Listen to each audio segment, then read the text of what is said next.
Salut à tous, on se retrouve pour l'épisode 2044 du Zappimage. On commence aujourd'hui en ce dimanche 11 décembre avec la Coupe du Monde. Bien évidemment, on revient sur les deux rencontres hier et tout d'abord l'équipe de France qui jouait son quart de finale de Coupe du Monde contre la sélection anglaise. Et ça s'est plutôt bien passé pour les Français. Une victoire 2-1 de l'équipe de France. Tchouaméni, Giroud contre un but de Harry Kane côté anglais. Donc que ce fut dur bien sûr pour l'équipe de France. On savait de toute façon, voilà, quand tu joues les Anglais, voilà, que ça va être un match très très compliqué. Et ça a été le cas. Regardez les statistiques vraiment pour montrer que l'équipe de France a beaucoup galéré contre cette très belle équipe anglaise. Donc l'Angleterre c'est 57% de possession de balle, c'est 14 tirs, 6 tirs cadrés, 1 but. Donc ce qui veut dire 5 arrêts comme du Goliori, ça a fait un énorme match. Et côté français les gars, c'est moins de possession, c'est moins de tirs, c'est moins de tirs cadrés, mais ils ont été plus efficaces. Et je le répète tous les jours les gars, il faut être plus réaliste, plus efficace que son adversaire. Et hier c'est les Français qui ont été plus efficaces que les Anglais. Donc tant mieux bien sûr pour l'équipe de France. Et c'est officiel, du coup la France est qualifiée en demi-finale de la Coupe du Monde. Incroyable, 4 ans après, de nouveau la France atteint le dernier carré du mondial. N'oubliez pas que c'était l'objectif de la Fédération Française de Football d'atteindre les demi-finales pour cette Coupe du Monde. Chose faite bien sûr avec cette demi-finale qu'on va jouer la mercredi. Et il faut faire une statue à ce monsieur, Didier Deschamps. C'est vrai que Deschamps, je pense que c'est quand même le sélectionneur, le meilleur sélectionneur de l'histoire de l'équipe de France. Voilà, c'est quand même incroyable ce qu'il réalise. Et il a dit, c'est fabuleux, c'était un gros match. On a rencontré une très belle équipe d'Angleterre, mais on a répondu encore une fois, c'est magnifique, il faut savourer. On est en demi-finale de la Coupe du Monde, c'est pas rien, il y a un mental, il y a un état d'esprit dans cette équipe française. Et il y a une question d'un journaliste par rapport au futur adversaire, parce qu'on sait que c'est le Maroc. Donc chaque chose en son temps. On connaissait notre adversaire potentiel avant, on va le préparer avec beaucoup de sérieux parce que cette équipe du Maroc mérite cette reconnaissance.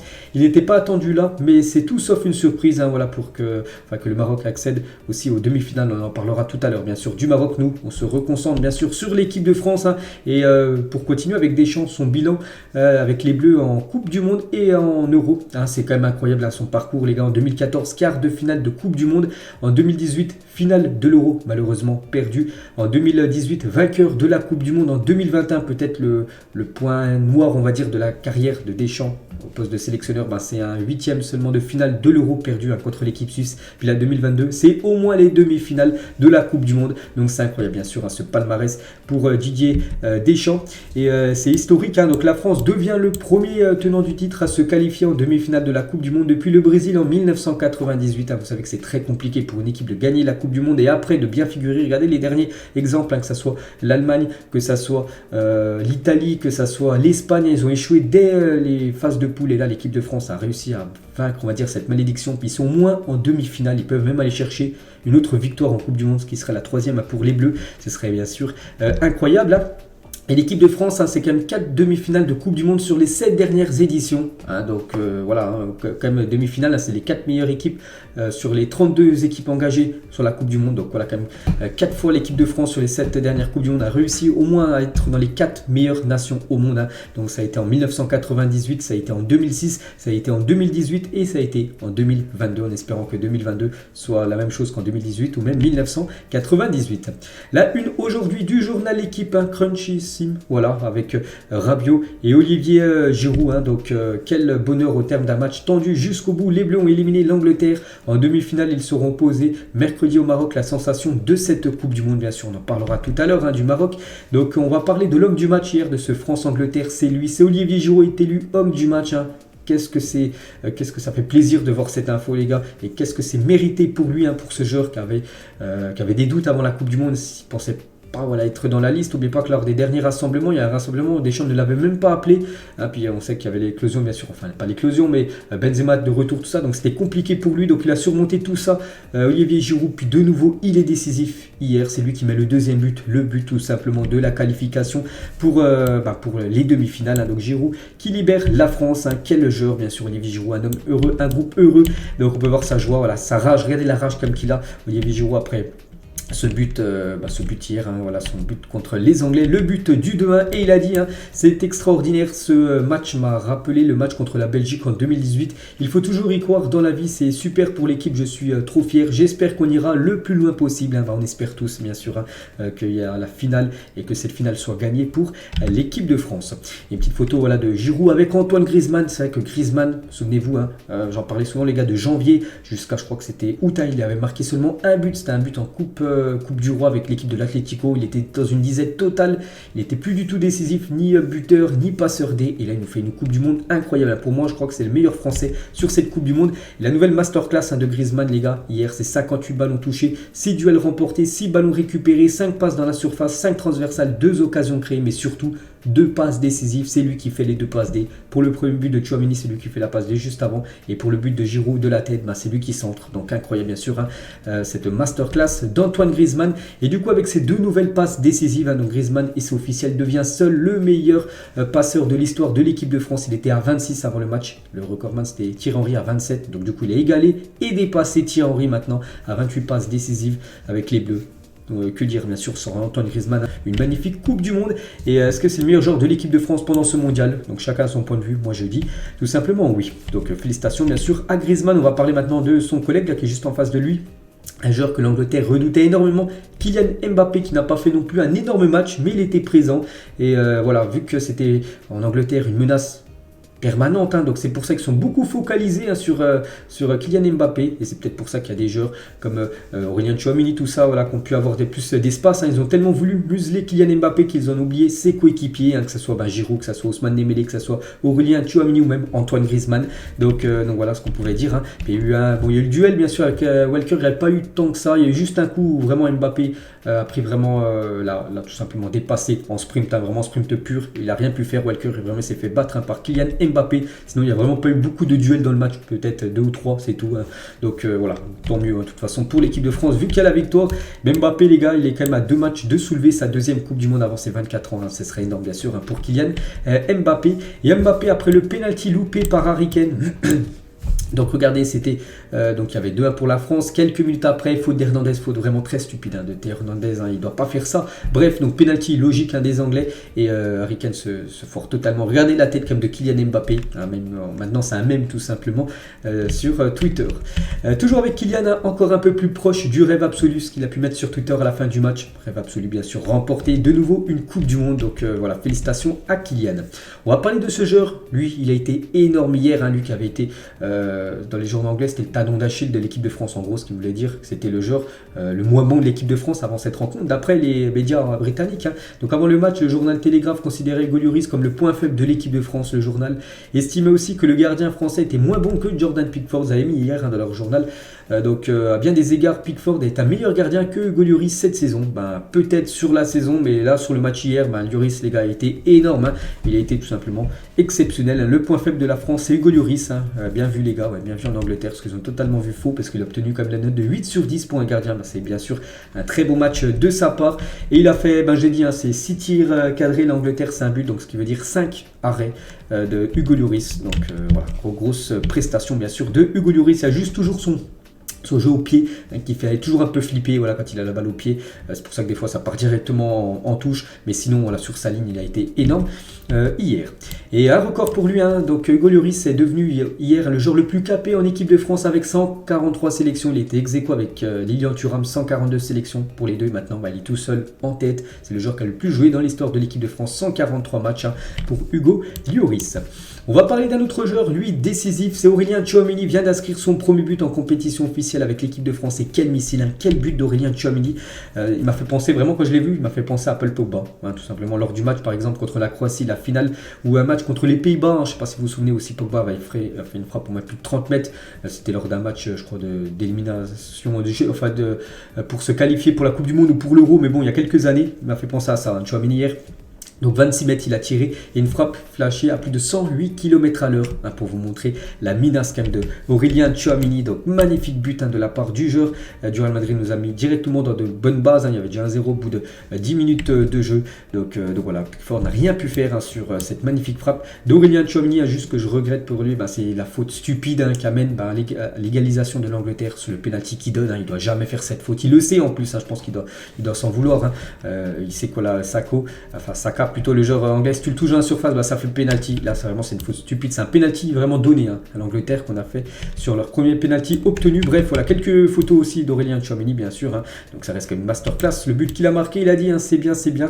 Il faut continuer comme ça, on monte en puissance. On voit qu'un groupe est en train de naître. On a souffert, c'est la Coupe du Monde, bien sûr. On a joué face à une très belle équipe de l'Angleterre. Voilà ce qu'il a pu dire à la fin du match, tout simplement. Aurélien Tchouaméni. Et sur le match contre le Maroc, il y avait déjà des questions sur le futur adversaire. Ça va être beau. On connaît l'historique de ces deux nations, donc ça va être une belle rencontre, ce France-Maroc, vous savez, prévu mercredi soir.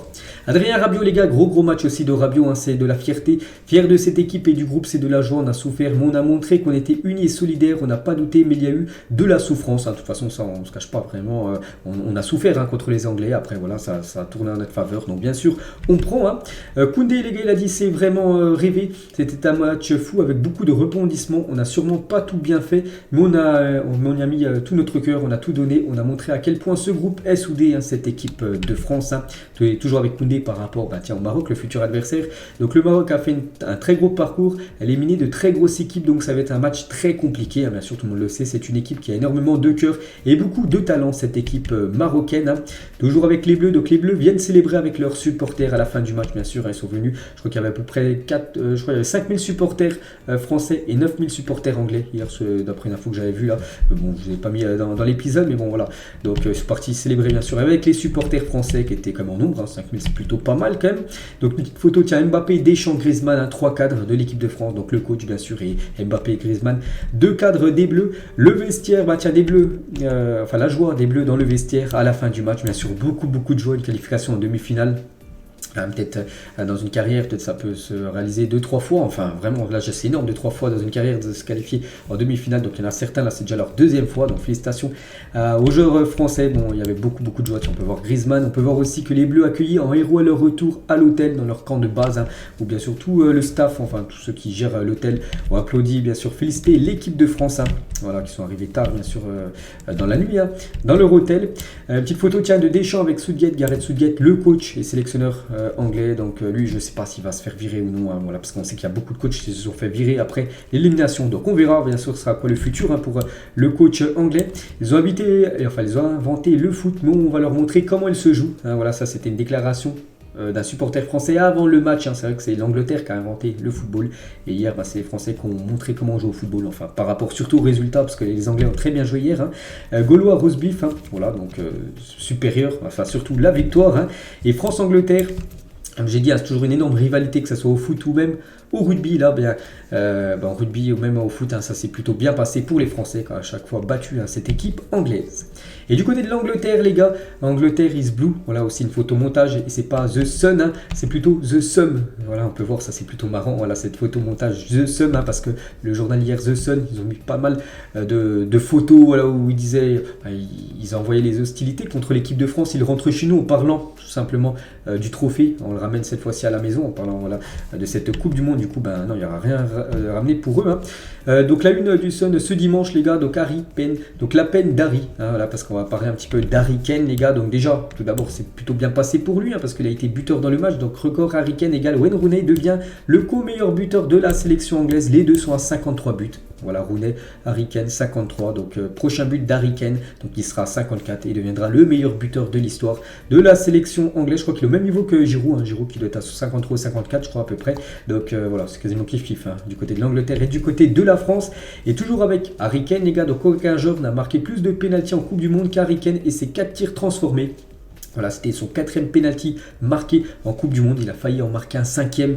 Heureusement pour la France, il n'a pas réussi à cadrer. Voilà, sur ce penalty, les gars, sur ce penalty où de nouveau il affrontait Hugo Lloris, qu'il avait déjà battu dans le match quelques minutes avant, vu qu'il avait déjà eu un but sur penalty d'Harry Kane. Donc là, c'était le deuxième. Puis là, il a totalement explosé. Enfin, trop de pression peut-être, les gars. Et cette fois-ci, c'est Hugo Lloris qui remporte son duel, on va dire, même si c'est pas un arrêt d'Hugo Lloris. Voilà, la frappe n'est pas cadrée. C'est Hugo Lloris, bien sûr, qui remporte ce duel. Donc là, on peut voir le ballon qui est tout au-dessus, voilà, qui passe au-dessus des buts. Et sais pas si vous arrivez à voir, il faut zoomer un petit peu. Il faut regarder aussi les têtes, enfin les visages des supporters anglais derrière qui sont complètement dépités bien sûr par rapport à ce non-but d'Harry Kane. Regardez les gars, Harry Kane et Hugo Lloris, n'oubliez pas que les deux sont dans la même équipe de Tottenham. Donc voilà, on peut voir Hugo Lloris bien sûr, point fermé après ce loupé de son copain, on peut dire, du côté de la sélection, enfin plutôt de l'équipe de Tottenham. Il était dépité Harry Kane à la fin du match. Jordan Pickford a demandé aux caméras de s'éloigner d'Harry Kane parce qu'il était vraiment très marqué, parce qu'il y aurait eu 2-2, tout était possible, il y avait prolongation, après il y avait les tirs au but, donc voilà. Et courage Harry, donc Gareth Southgate était là pour consoler Harry Kane après le coup de sifflet final, donc voilà, aussi même le sélectionneur est parti voir Harry Kane pour le consoler. Et c'est vrai que cette équipe anglaise a obtenu 2 pénaltys, on se dit putain voilà, l'arbitre a été gentil, ils auraient même pu obtenir je pense un 3e les gars, en tout début de match, assez confus. Un pénalty selon vous? Pour moi oui, vraiment, c'était à la 25e minute de jeu et pour moi ça mérite pénalty sur une faute très stupide d'Upamecano. Upamecano, je ne l'ai pas trouvé bon vraiment hier. Il s'en sort très bien Upamecano là sur cette action. Déjà sur une action juste avant où il se fait manger par Harry Kane. Heureusement, il y a un arrêt énorme du Hugo Lloris. Et quelques minutes après, de nouveau, il se fait bouger par Harry Kane et il lui fait une faute par derrière pour moi. Pour moi, je ne vous cache pas, pour moi, il y a pénalty. Je ne comprends pas pourquoi l'arbitre n'est pas parti voir la VAR. Je ne sais plus s'il est parti ou pas. Bref, il n'y a pas eu pénalty pour l'Angleterre, mais pour moi, voilà, il y avait faute. C'est en plus dans la surface. Et voilà. Pour moi, peut-être qu'il y en a qui vont dire oui, c'est en dehors de la surface. Pour moi, c'est dans la surface. Voilà, donc on s'en sort très bien sur cette action. Les Anglais sont très en colère contre l'arbitrage. N'oubliez pas que l'arbitre, c'est un arbitre brésilien. Et on peut voir que la page Wikipédia a été un peu modifiée. Donc Wilton Pereira Sampaio, donc l'arbitre de la rencontre, est un fan français. Et brésilien, et un arbitre brésilien, donc un fan français, c'est pour ça qu'il était pour la France hier. Donc voilà, pour eux c'est l'arbitrage qui passe mal. Et Gary Neville, qui était consultant et qui a regardé le match, consultant britannique, il a dit l'arbitre a fait un match absolument cauchemardesque, une blague d'arbitre. Je ne dis pas que c'était entièrement dû à la défaite de l'Angleterre, les gens diront que ce sont des excuses, mais c'est juste un mauvais arbitre, très mauvais cet arbitre. Donc voilà, du côté de l'Angleterre, on pointe vraiment du doigt l'arbitre qui n'a pas été bon, parce qu'ils auraient dû signaler ce pénalty tout simplement pour les Anglais. Toujours avec cette équipe anglaise, donc aucune équipe de l'histoire n'a été éliminée de plus de quarts de finale de Coupe du Monde que l'Angleterre. C'est déjà la 7e fois que l'Angleterre échoue en quart de finale. C'est énorme pour cette équipe qui a remporté seulement une édition. C'était en 1966, si ma mémoire est bonne. Toujours avec l'Angleterre, jamais l'Angleterre n'avait marqué autant de buts que dans cette Coupe du Monde. Ils ont marqué 13 buts, l'équipe anglaise. La première fois qu'ils ont marqué autant de buts, malheureusement pour eux, ils échouent en quart de finale. On va parler de Jude Bellingham, est devenu hier le plus jeune joueur de l'histoire de l'Angleterre, a débuté à quart de finale de Coupe du Monde. Félicitations à cette pépite, à Jude Bellingham. Et lors de ce mondial, Bellingham, c'est le plus de duels remportés, 33, c'est le plus de tacles réussis, 16, c'est le plus grand nombre de possession gagnée, 31, c'est plus de dribbles réussis, 6, un but, une passe décisive, il va revenir tout simplement. Voilà, c'est un joueur vraiment pour le futur, bien sûr, n'oubliez pas qu'il est jeune, il a seulement 19 ans, il aura seulement 23 ans pour la prochaine Coupe du Monde, et ce sera un joueur qui va rayonner encore de nombreuses années dans son futur club. Et du côté de la sélection anglaise, donc il a été dépité à la fin du match. La même chose pour Jack Grealish. Petite déclaration de Rio Ferdinand le 9 décembre, donc c'était avant-hier, avant bien sûr le match. Je regarde l'équipe de France et je me dis Mbappé, ma seule inquiétude, je ne veux pas manquer de respect aux autres, mais la façon dont l'équipe d'Angleterre est bâtie, si on peut contenir Mbappé, tout le reste est géré. Donc je trouve qu'Mbappé a été plutôt bien, on va dire, bien muselé, on va dire. Mais bon, voilà, il disait qu'il n'y avait pas de soucis sur les autres joueurs. S'il y avait des soucis, parce que voilà, Griezmann a délivré 2 passes décisives, but de Giroud et aussi but d'Aurélien Tchouameni. Et Declan Rice, les gars, avant la Coupe du Monde, c'était le 18 novembre. La Coupe du Monde, n'oubliez pas, ça a commencé le 20 novembre. J'avais dit cette info. Donc il a apporté une valise vide au Qatar pour pouvoir ramener le trophée de la Coupe du Monde. Malheureusement, il ramènera sa valise de nouveau vide. Et David Beckham, les gars, était présent pour soutenir son pays. Il était en tribune. David Beckham, bien sûr, soutenait à fond l'Angleterre. Malheureusement pour lui et sa nation, ils ont échoué hier contre les Français. Réaction des Irlandais quand Harry Kane loupe son penalty. Voilà, ce supporter irlandais, donc il était fou. Donc eux, du côté de l'Irlande, sont pour l'équipe de France. En fait, ils sont contre l'Angleterre, voilà, parce qu'il y a une énorme rivalité entre l'Irlande, l'Angleterre, Pays de Galles, tout ça, l'Écosse. Donc voilà, les Irlandais étaient très contents tout simplement du loupé déjà d'Harry Kane, la victoire des Français contre l'Angleterre. Un supporter français s'est enfilé une baguette après le coup de sifflet final. On a pu le voir à la télé. Il a commencé à manger sa baguette entière après le coup de sifflet final incroyable. Et Toni Kroos, les gars, le joueur allemand, qui n'a pas joué la Coupe du Monde parce que je ne joue plus avec l'Allemagne. Il a dit à la fin du match, il a partagé cet avis sur son compte Instagram ou Twitter. Bref, le match France-Angleterre a été le meilleur de cette Coupe du Monde. Voilà ce que peut dire Toni Kroos. C'est vrai que ça a été un match énorme avec beaucoup d'intensité. Et peut-être ça a été le plus beau match de cette Coupe du Monde, ce France-Angleterre.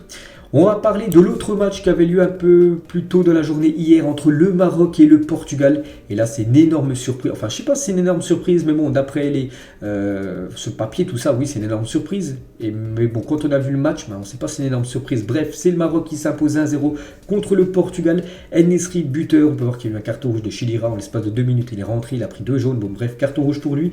Donc, du coup, c'est victoire pour le Maroc. En plus, clean sheet de nouveau pour le Maroc. Incroyable. Donc, après, ils ont souffert, les Marocains, un peu comme les Français. Ils ont un peu galéré. Mais bon, à la fin du compte, il faut être plus efficace. Et c'est eux qui ont été plus efficaces. 9 tirs, 3 tirs cadrés, 1 but. La même chose pour le Portugal, 3 tirs cadrés, 0 but. Voilà, le Maroc plus efficace. Et ils accèdent aux demi-finales. Et c'est à jamais les premiers pour eux. Donc c'est à jamais parce que s'ils sont qualifiés pour les demi-finales de la Coupe du Monde, n'oubliez pas qu'aucune équipe africaine, il y avait déjà eu 3 nations africaines qui avaient atteint les quarts. À chaque fois, ils avaient échoué en quart. Cette fois-ci, c'est bon pour le continent africain. Une équipe africaine accède aux demi-finales. Ça sera eux à jamais les premiers à avoir atteint au moins le dernier carré, on va dire, d'une Coupe du Monde. Donc félicitations, le Maroc devient la première équipe africaine en demi-finale d'une Coupe du Monde. Et seules 3 équipes hors Europe et Amérique du Sud se sont qualifiées pour les demi-finales de la Coupe du Monde. Donc Europe, Amérique du Sud, voilà, c'est où il y a les plus grosses nations, Amérique du Sud, Brésil, Argentine, Uruguay, tout ça. En Europe, voilà, toutes les énormes nations. Donc il y a les États-Unis en 1930 qui ont atteint quand même les demi-finales. Il y a eu la Corée en 2002 et maintenant le Maroc en 2022. Donc voilà, bien sûr, immense respect au Maroc, immense respect aussi à la Corée, aux États-Unis, il y a quelques temps.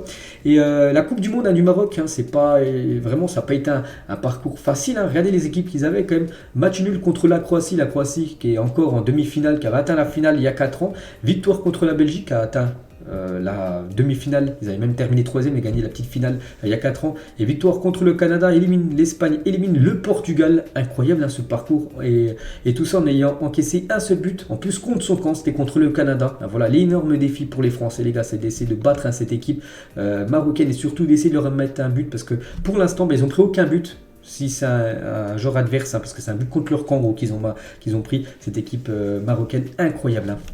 Leur parcours, vraiment, je suis quand même totalement choqué. Et le Maroc a gagné contre 3 sélections du top 10 au classement FIFA. Donc contre la Belgique, contre l'Espagne et contre le Portugal. Donc eux, ils risquent d'être dans le top 10. Ou faire un sacré bon. Je ne sais plus combien ils étaient, l'équipe marocaine dans le classement FIFA. Mais là, je pense qu'ils seront très très proches du top 10. Et le Maroc est invaincu sur ses 6 derniers matchs de Coupe du Monde. C'est la meilleure série d'invincibilité de l'histoire pour une sélection africaine dans la compétition. 6 matchs d'affilée qui n'ont pas goûté à la défaite. Cette équipe marocaine et un coach très heureux, bien sûr, Walid Regragui. Il a dit aujourd'hui l'Afrique est sur le devant de la scène. Il a également dit après le match, on est tombé sur une grande équipe, mais nous on tire au max. On a créé un groupe avec un état d'esprit. Je leur ai dit avant le match qu'il fallait écrire l'histoire de l'Afrique. C'est chose faite avec cette qualification historique, bien sûr, pour les demi. Et ils ont beaucoup de qualités techniques. Quand on voit le banc, ils font rentrer Ronaldo et Léao, pom. Tu peux que défendre. Je comprends même pas comment on peut nous critiquer. On joue avec nos valeurs. Donc voilà, bien sûr, ils jouent avec leurs armes. Et voilà, ça a été pour l'instant parfait, on va dire, cette Coupe du Monde pour le Maroc. Benatia, les ancien joueur marocain, ancien capitaine, a dit voir aujourd'hui ce qu'ils sont en train de faire. Je suis au stade, je suis là et j'y crois pas. J'ai l'impression qu'on va me réveiller. C'est incroyable. On est en demi-finale de la Coupe du Monde. J'ai la chair de poule. Grand respect à ce qu'ils font actuellement, bien sûr. On n'attendait pas comme le Maroc à accéder, d'aller aussi loin à cette Coupe du Monde. C'est en train d'être l'énorme surprise du mondial. Et quelle Coupe du Monde qu'elle est en train de réaliser Yacine Bounou, le gardien de Séville, le gardien marocain. J'ai dit le Maroc, c'est seulement un but. En plus, contre son compris, c'est en grande partie, les gars, parce qu'il y a un énorme gardien, c'est Yacine Bounou. On peut voir par exemple sa note hier dans l'équipe, une note de 8, un peu comme Hugo Lloris, qui a été exceptionnel hier. 8 Lloris, 8 Bounou. Par exemple, il y a le gardien portugais Diogo Costa qui a complètement loupé sa sortie sur le but de En-Nesyri. Une note de 2. 2, ça équivaut à un très mauvais match. Voilà, de sa part. Et Bounou, les gars, est à mûr. Le Maroc devient la première sélection à n'encaisser qu'un seul but après ses 5 premiers matchs lors d'une édition à la Coupe du Monde depuis l'Italie en 2006. C'était de bon augure parce que l'Italie avait gagné après la compète. Ils avaient pris seulement un but aussi, l'Italie. Et le Maroc, la même chose, un but, pour vous montrer l'exploit et cette défense de fer côté marocain. Et bien sûr, Yacine Bounou, sans surprise, c'est lui qui a été élu homme du match hier de ce Maroc-Portugal. Et on peut voir l'immense respect parce qu'il a décerné son prix de Man of the Match à En-Nesyri, lui qui a été le buteur de la rencontre.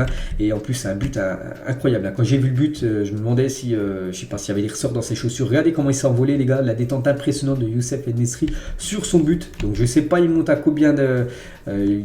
à combien d'impact la hauteur, mais ça doit être énorme, ça doit être plus de 2,40 m là à peu près, hein. Donc c'est incroyable bien sûr cette détente. Et regardez Diogo Costa qui a fait une sortie hasardeuse complètement foirée, hein, pour le gardien du Porto.